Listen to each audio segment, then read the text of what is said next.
quelling dissent in Hong Kong. China faces an increasingly angry but popular movement in this former British colony. But from attempting to impose firm security laws to cracking down on activists, Beijing has all but silenced those who dissent. So how will the turmoil in Hong Kong play out in 2021? This is Inside Story.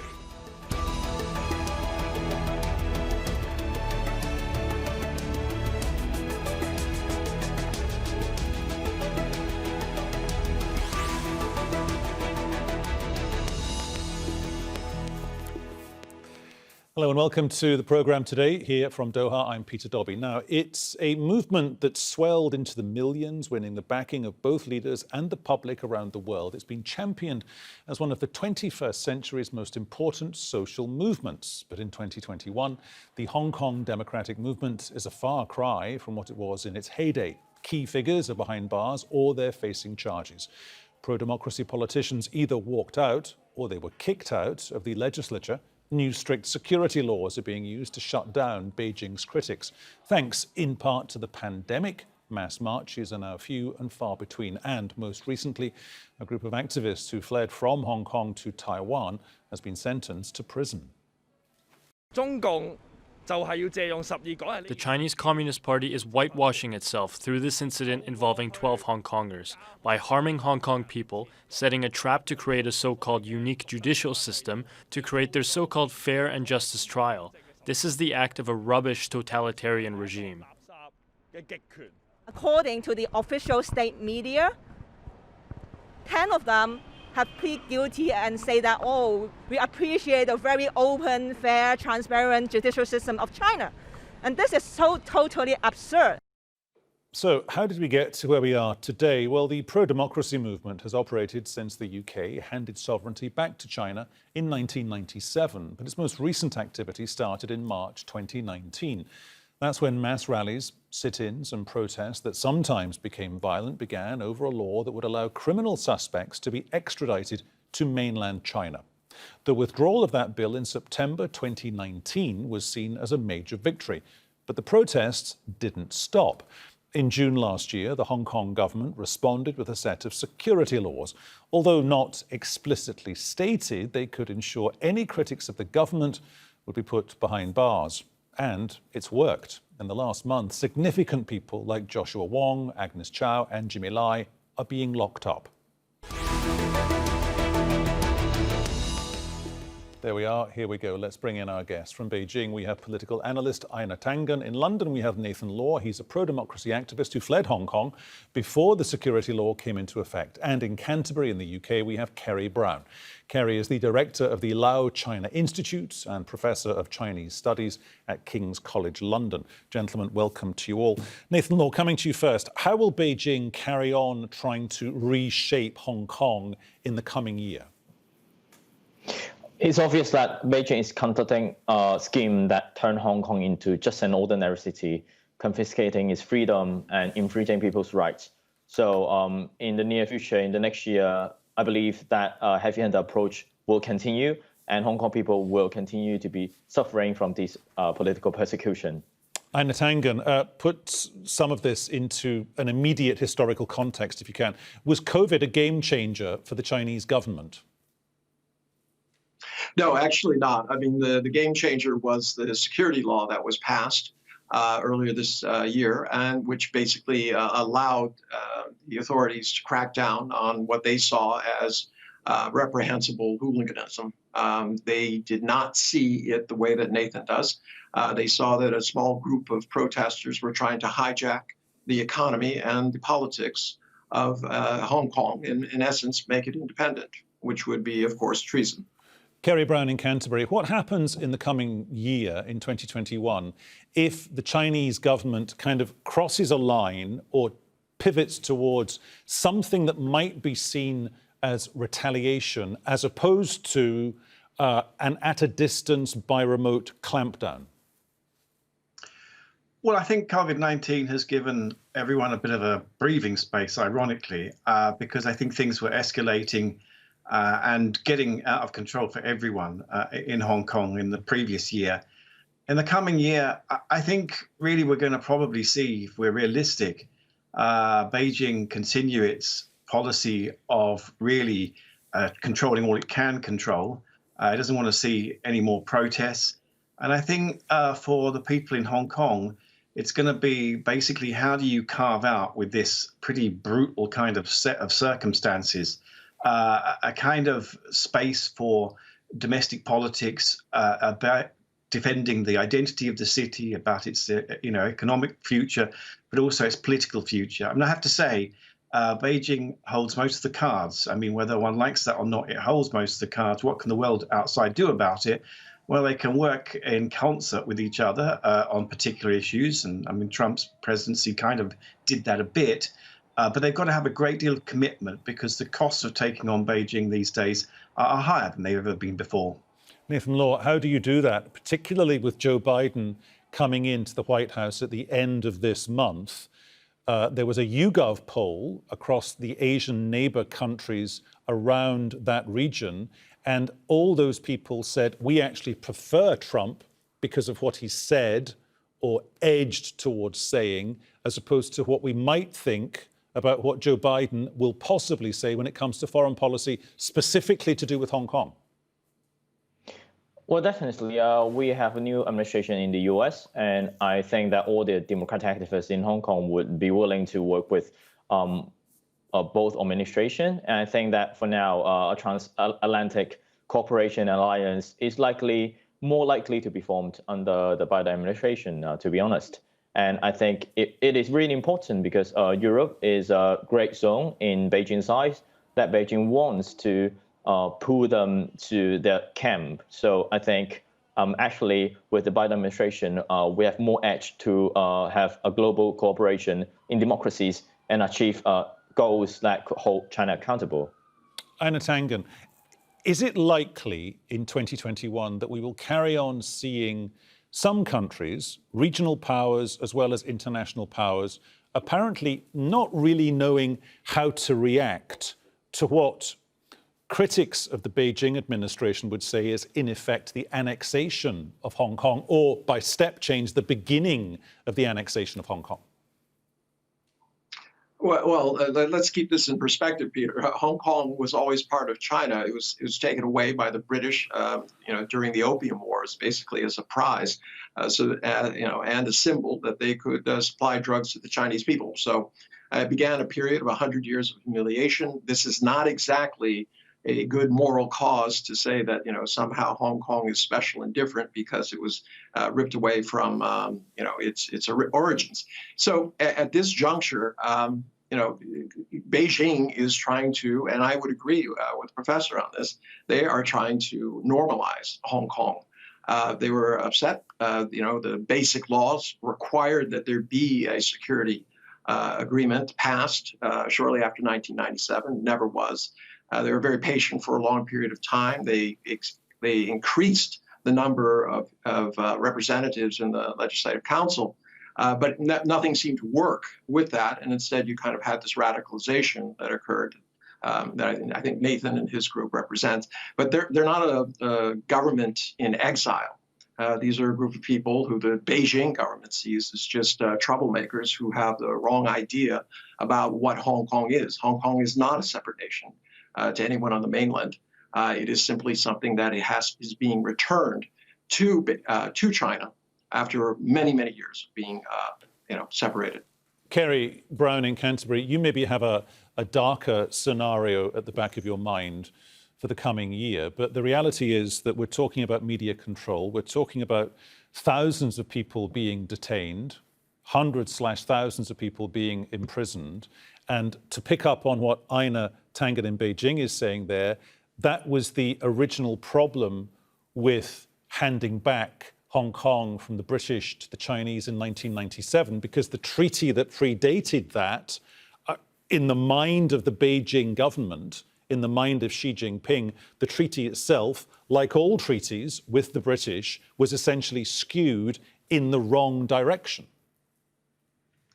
I don't really think that that's the key thing here. No one in 1997, I mean, I worked just after that in the British Foreign Office with people who had been involved in that negotiation. And I think what no one expected was that China would grow economically to the state that it's in now, nearly the world's biggest economy in a few years' time. I mean, Hong Kong is still a very significant economy, but at that time it was a quarter the size of the mainland Chinese economy. Now I think it's about 2%. So this has really sort of created a disequilibrium. It's kind of really unbalanced things. And, Hong Kong is still a significant economy, but it's not anything comparable to what it was in 1997. So the 50-year handover kind of, period of the one country, two systems as envisaged, in a sense, has been truncated by the Xi Jinping leadership. I mean, rightly or wrongly, that's kind of what's happening. And there's all sorts of reasons for that, quite complicated about, China's geopolitical situation at the moment. I mean, I think we've got to remember, though, that in Hong Kong, there are very serious domestic issues that all of the protesters and interested parties have been speaking about that need to be addressed. The inequality, the issues of, many people living a kind of standard of life which is not great because of the enormous costs of property, the kind of extraordinary kind of decline in public goods because of the economic structure of the city. And I think everyone's got a common interest, really, in trying to address those issues. At the heart of this, probably a lot of the discontent is by the fact that Hong Kong, for many people that live there, is not delivering. And if it doesn't deliver, there'll continue to be discontent. But Kerry, you sound a little bit as if you're playing down the financial footprint of Hong Kong. Yes, it's not economically where it was in the late 1990s, but the reality is, just according to the FT last week, one remembers, Hong Kong investors put $86 billion through the system, through the fiscal system of Hong Kong in the year up to December just gone. Yeah, I mean, but 86 billion globally isn't a great deal. I mean, I'm not saying Hong Kong is not a significant economic centre and a finance centre, but it is nowhere near as important as it once was. I mean, it's still important, but it has to factor in, a lot of other issues, including, which is the really important issue, the fact that China's economy on its own is so much more forceful and powerful now. Nathan Law in London. There is a central problem here, isn't there? And the problem will remain. It's the elephant in the room. As far as Xi Jinping is concerned, as far as the government in Beijing is concerned, there's a central conceit on your part which they don't like, and it's this. You see yourself as culturally Chinese, you demand the right to stay culturally Chinese, but you show no loyalty whatsoever to Beijing. Well, first of all, I see myself as a Hong Kongese. And secondly, I think the consensus and the mainstream demands of Hong Kong people are autonomy and democracy. And these are the things that Beijing promised Hong Kong people in 1997. So for now, Beijing has been suppressing the rights of Hong Kong people, and we're still living in an undemocratic system. We do not select our chief executive, and we do not select our legislature. So I think this is the point. It's not about whether normalizing Hong Kong or asking people to be silent. It's about an unrepresented government, and all the rights of Hong Kong people are being deprived. So I think this is not about whether I plead loyalty to the Beijing government. It's about they despite the demands of Hong Kong people and the basic, very humble demands of them. And I think for now, if Beijing continues to act in that way, to disregard Hong Kong people's way of life and freedom, that kind of identity building of Hong Kong people and the discontent towards the Hong Kong and Beijing government will continue to grow. Anna Tangen in Beijing, might this whole debate shift in a direction that Nathan would feel more comfortable with if the international media didn't basically sometimes, especially the print media, give the Beijing authorities a pass? The New York Times last year published an op-ed piece by somebody who was unashamedly pro-Beijing. And if you read anything in the Financial Times, totally and utterly dependable newspaper, of course it is, but anything the FT writes about Hong Kong is clearly viewed through rose-tinted spectacles. Well, I would tend to disagree with you. If you start looking at the balance of international press, it is very much pro-Hong Kong.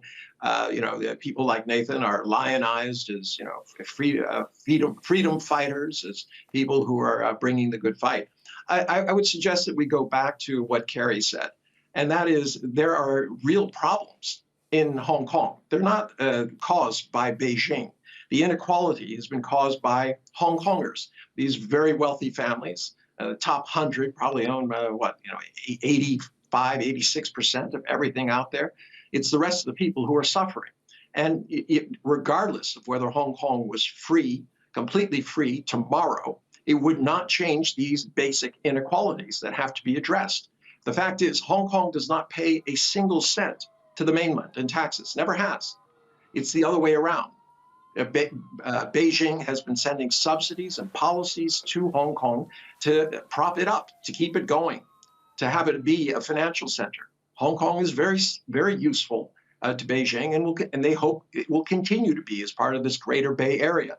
So this idea that somehow there's this malevolence attitude towards Hong Kong by Beijing is simply wrong. Xi Jinping wasn't out there trying to elicit some sort of response from a bunch of young protesters who had the misguided idea that Hong Kong was an independent nation or that Hong Kong should never go back to the mainland. This was started in Hong Kong over the frustrations, and I would agree with Kerry, over these basic inequalities. And I think you're going to see Beijing try to address those, as they already have. More talk about public housing, relieving the kind of misery that 99% of the people in Hong Kong suffer under. No economic future, a loss of basic business. Right now with COVID-19, it's been exacerbated. The whole, what wasn't killed off by the protests in terms of tourism is now completely gone because they can't possibly get there because of COVID-19. Okay, so Nathan, Hong Kong is in serious need of development. Okay, thanks for that, Ina. Nathan Law back in London. Give us a sense of the conversations that you and your supporters and your political colleagues are having, because the tectonic plates of politics are about to change, and they are changing in real time. The incoming Biden administration is desperate for a deal on the environment at the next COP talks. Post-Brexit Boris Johnson is keen to get an environment deal. What happens if the Chinese start lobbying at the highest ranks, in the highest circles in Washington, and they say something in effect along the lines of, okay, we'll give you a deal on the environment, on the global environment, but you turn the other way when it comes to Hong Kong and the Muslim Uyghurs in China? Well, first of all, I would like to clarify some points. A lot of pro-Beijing people says that it's about separatism, what's happening in Hong Kong, but that is not the fact. The fact is, most of the protesters in Hong Kong are demanding for autonomy and democracy. These are promised implementation of system by Beijing, and the way that they do it is by protesting and raising those demands. And for now, the global politics after the Biden administration came on term, they'll definitely seek certain cooperation with China in regards to public health, climate change, etc. And the way we see it is important that that kind of cooperation is not being abused by China as a leverage to get rid of their responsibility for what's happening on their grounds, including the human rights violation in Hong Kong and those concentration camps in Xinjiang. So I think, and I hope that even though there is a certain kind of cooperation, we have to leverage and navigate us to a way that we could really hold China accountable by including human rights clauses and by working closely with allies in Europe, in Asia, and also in other parts of the world with all the democracies. So I think it is an era that we step into a multilateral approach towards the risk and the authoritarian expansionist nature of China. And I hope that in this fight, we could really hold China accountable and to get them to implement democracy and autonomy in Hong Kong.